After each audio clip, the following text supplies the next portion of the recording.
Today I'm checking out Aer Lingus Regional service operated by Emerald Airlines on an ATR 72600, flying from Belfast City Airport to Newcastle International. I've been looking forward to trying out this service as a possible alternative to the EasyJet flight that operates from Belfast International, particularly as Aer Lingus flights earn Avios. Arriving at City Airport, we didn't have any bags to check, so we just went straight through security.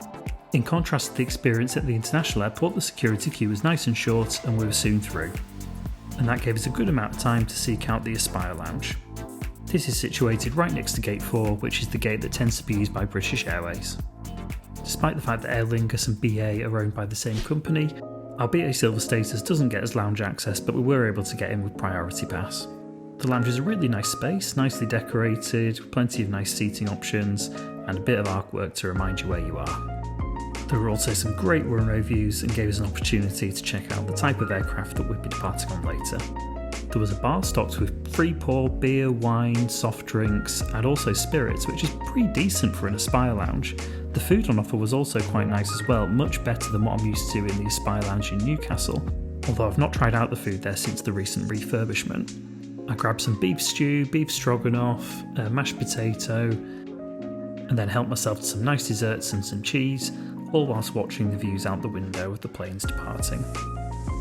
Now, we had planned for a relatively short stop in this lounge just to grab some lunch before we departed, but unfortunately Aer Lingus had other ideas, as a 1.5 hour delay was soon announced in the app shortly after our arrival. There was no communication about the reason for our delay, and the delay kept changing on the boards. At first it reduced, and then it kept extending and extending and extending. Again, no communication at all about the reason for the delay. However, out of the lounge window we spotted the plane that was supposed to be taking us on our way, and I did notice there was an engineer working on the steps. There seemed to be a bit of an issue with them. They were raising them up, putting them down, and constantly screwing and drilling at bits. And eventually they just decided to abandon this and go away. Shortly after this happened, we were given a different departure time with a further delay, before eventually getting a gate at the other side of the airport. After queuing at the boarding gate for some time, we were finally let outside to go on board our plane. These planes always board from the rear, so if you're looking to make a quick getaway at the end, it's best to book seats towards the rear of the plane. The steps are attached directly to the door, so no need for any additional steps to be brought over. The seat layout on board is a 2-2 configuration, and we were located in seats 13A and C. Given the size of the aircraft, the seats are a bit small and cramped.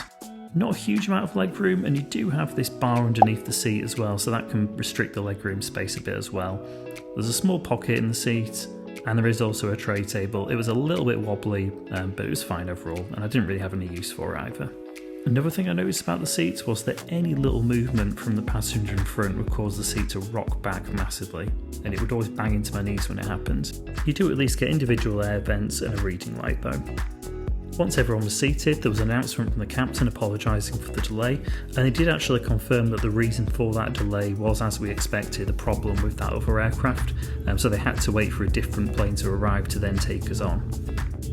But finally, we were on our way into a cloudy, rainy sky. A little bit of a rocky takeoff, nothing too dramatic, but obviously with it being a smaller plane and the weather not being great, there was a bit of bumpiness. Most of the flight was in clouds and darkness, so these were the only real views that we got for the whole journey. Didn't really get to see much of the city or anything. We were soon out over the water, although I did spot a couple of Stena Line ferries coming in. Shortly after takeoff, the onboard service started, and I was quite surprised to actually see anything being offered. No meals or anything, but there were snacks and drinks available to purchase. Given the short duration of the flight, I didn't think that was worthwhile. I did make a brief stop in the loos at the back of the plane though, as you'd expect, very, very tiny, but ultimately did the job just fine. Back in my seat, and it wasn't too long before we started to make our way down. Now, views were absolutely awful out the window. You couldn't see anything. There was heavy fog and cloud, and dark as well, so yeah, very little to see. So instead of looking out the window, I spent most of the time looking at my watch. Now, as we've been delayed due to operational reasons, we would be eligible for UK 261 compensation if our arrival was delayed by 3 hours or more. We departed at more than 3 hours late, but it's based on your time of arrival, and we've made up quite a bit of time in the air as they allocate an hour 10 for what is essentially a 30-minute flight. As it stood, we were due to arrive right about on that 3-hour mark, so any minute arriving earlier could really cost us £230 each. So as much as I was annoyed at the delay and just wanted to get home, I was actually hoping things would start to take a little bit longer. Once we touched down, we did have quite a bit of a taxi to get to the gate, and compensation is based on when the doors open. I clocked the doors opening at 6:54, exactly 2 hours and 59 minutes after our scheduled arrival time. So we waved goodbye to that £230 compensation. A disappointing end to a disappointing flight. If you made it this far, thanks so much for watching, and hopefully I'll see you in the next one.